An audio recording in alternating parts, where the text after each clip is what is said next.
Magandang gabi mga kamoto, oras na po ng pagloading. At bago po tayo makapasok sa loob ng pier, kukunin po ng gwardya yung kalahati ng white ticket na binayaran natin sa terminal fee. Kasi dalawa po yun, sa kanila ang isa. Ayan, kinukuha na ni Kuya Guard.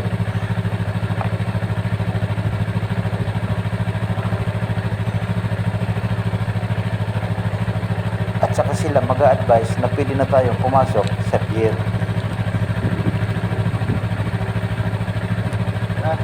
Ayan, pumayag na po ang gwardya. At tuloy na po tayo papasok sa barko. Ayan. At sa barko naman po, bago po kayo pumasok, gagawin naman po kayo ng mga crew.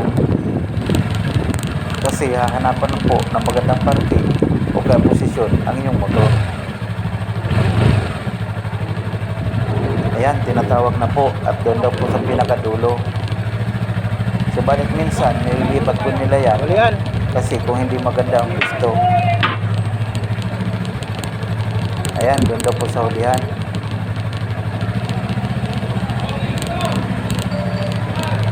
Mababait naman po ang mga crew dito sa barko at sila talaga ang mag-guide sa'yo. Kung wala pong center stand ang iyong motor, tinatali po nila. Ayan, dyan daw po.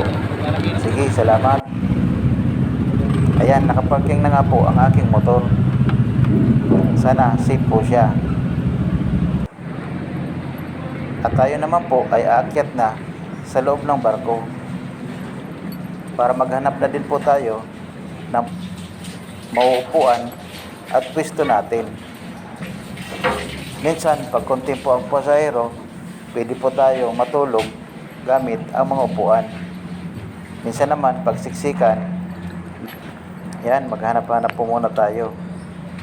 Pero ang paborito ko po dyan na upuan ay sa unahan.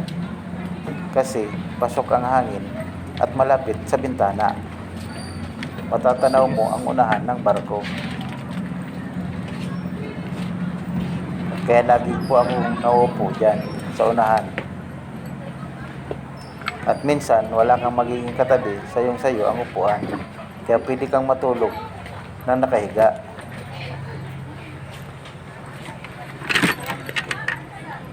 Ayan, dito na po tayo.